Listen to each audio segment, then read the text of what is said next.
yaitu harusnya menjadi lembaga sosial yang juga memang melakukan kegiatan ekonomi yang tentunya tidak luput dan tidak lari dari koridor pers itu sendiri. Nah, namun kan kemarin itu laporan-laporan yang disampaikan kan juga sebenarnya ya lebih bersifat politis. Karena kalau kita melihat laporan atau katakanlah keberatan-keberatan pihak PDIP melalui Badan Lembaga Bantuan Hukum itu yang disampaikan M. Nurdin itu juga kan sebenarnya nuansanya sangat politis. Maaf Pak Ferry, sebelumnya saya potong. Terkait pelaporan itu sendiri yang dari PDIP itu, mereka melapor kemana Pak Ferry?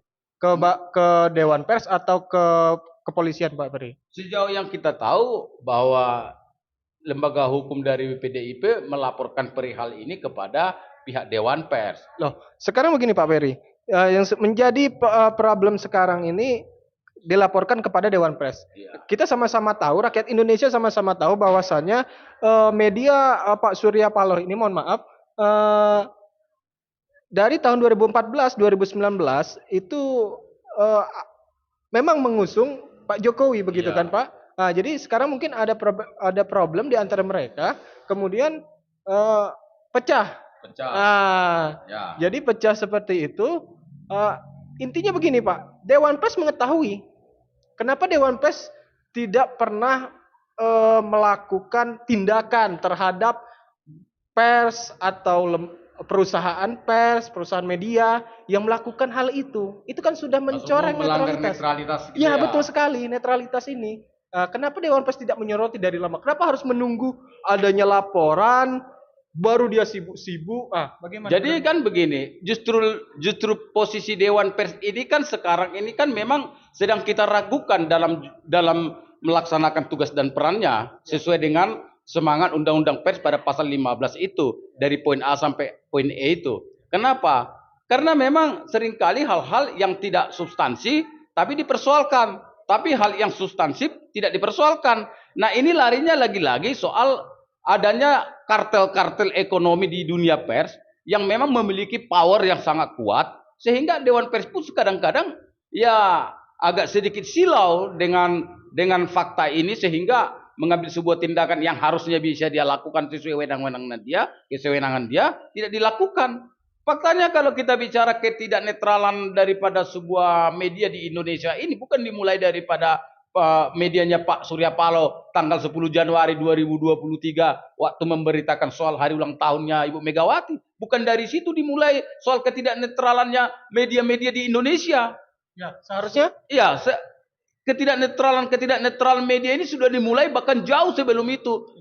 Katakanlah kita berangkat dari saat mulai misalnya Bapak Jokowi dinaikkan menjadi presiden ya, sejak beliau lepas dari Gubernur DKI Jakarta. Itu media-media seperti medianya grup MNC Group, ya Pak Tano Sudibyo itu, Heri Tano Sudibyo itu juga dan juga Surya Paloh juga. Bahkan mungkin media besar lainnya juga sudah terlihat betul-betul bias dengan politik sebenarnya. Artinya kalau kita bicara netral, ya sudah tidak netral lagi sebenarnya. Tapi kan tidak ada tindakan Dewan Pers yang tetap di koridor, konsisten, konsekuen, ya kan? Tidak terlihat pada saat itu, bahkan sampai kepada persoalan ini. Nah, namun karena adanya pemicu kerenggangan politik atau hubungan politik antara Surya Paloh dengan istana, menurut saya maka terjadilah persoalan ini. Karena apa? Dapat kita duga, kan begitu. Karena apa yang diberitakan saya pikir di dalam media Indonesia maupun Metro TV terkait hari ulang tahun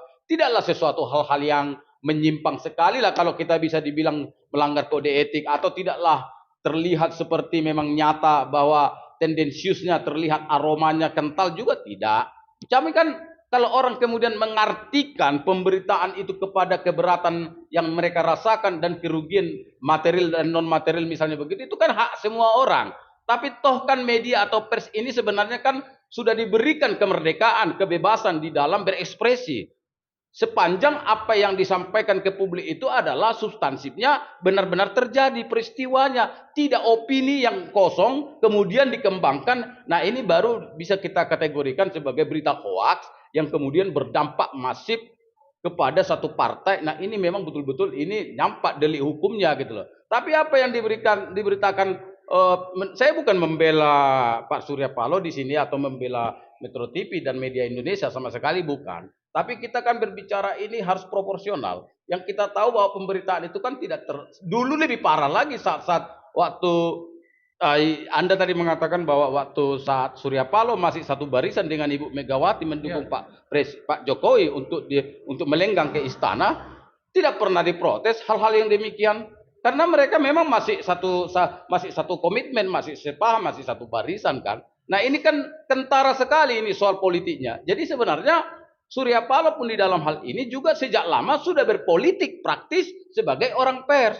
Karena bagaimanapun Pak Surya Paloh tidak bisa luput bahwa dia adalah orang pers karena dia pemilik daripada grup Metro Indonesia maupun Metro TV. Jadi memang seharusnya, seyogyanya independensi pers harus dijaga Pak Surya Paloh sejak awal. Tidak boleh berpolitik, apalagi menjadi ketua umum partai. Jadi apa sebenarnya yang dikatakan oleh M. Nurdin di dalam keberatan pihaknya terkait menyoroti pihak manajemen redaksional di Metro itu sebenarnya benar. Karena memang ketika ada rangkap jabatan antara menjabat ketua umum partai, sementara diizin daripada perusahaan persnya, dia jelas adalah pers yang bergerak di bidang informasi ke publik. Gitu loh. Jadi artinya dia milik publik, milik semua pihak. Tapi faktanya dia menjadi semacam alat untuk kemudian membackup politik dia sendiri dan juga justru dalam hal ini menurut pihak PDIP justru alat propaganda juga. Nah, artinya apa? Ini sebenarnya politik versus politik sebenarnya.